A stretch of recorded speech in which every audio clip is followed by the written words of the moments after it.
ખાતે આવેલી MNS કંપનીમાં ગત 26મી ફેબ્રુઆરીના રોજ L&Tના કોન્ટ્રાક્ટ કામદારો દ્વારા કરાયેલા તોડફોડ આગજનીના બનાવ બાદ પોલીસ દ્વારા કરાયેલી કામગીરી અંગે ઇન્ક્વાયરી કમિશનની માંગણી શ્રમજીવી સેવાલય દ્વારા માંગ કરાઈ છે।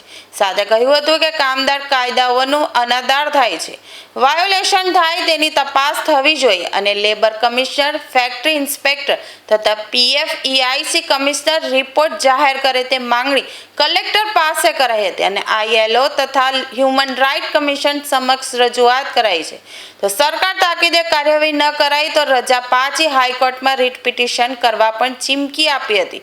સાથે પોલીસની કામગીરી સામે પણ શંકા ઉપજાવી હતી। L&T અને NS મિત્તલ કંપનીમાં જે તારીખ 26ના રોજ બનાવ બન્યો અને જેમાં પોલીસ તંત્રની કાર્યવાહી થઈ, એ પોલીસની કાર્યવાહી સામે અમે ઇન્ક્વાયરી કમિશનની માંગણી કરી છે અને જે કામદાર કાયદાઓનું અનાદર થાય છે, વાયોલેશન થાય છે, તો એ કામદાર કાયદાના વાયોલેશન માટે એની ઇન્ક્વાયરી કરીને માન્ય labour commissioner Shri, factory inspector Shri અને PFEIC કમિશનર શ્રી એનો રિપોર્ટ જાહેર કરે, એ અમારી અગત્યની અમે માંગણી મૂકી છે કલેક્ટર શ્રી સમક્ષ બી અને અધિકારીઓ સમક્ષ બી।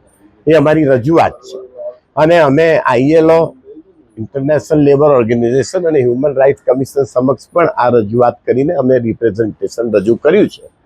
આ બાબતમાં કોઈ સરકાર તરફથી તાકીદે કોઈ કાર્યવાહી નહીં કરવામાં આવશે તો અમે આ રજાઓ પછી ટૂંક સમયમાં અમે હાઈકોર્ટમાં રીટ પિટિશન દાખલ કરીશું માન્ય રાજ્ય સરકાર સામે અને આ બે કંપની સામે, L&T અને SL મિત્તલ કંપની સામે।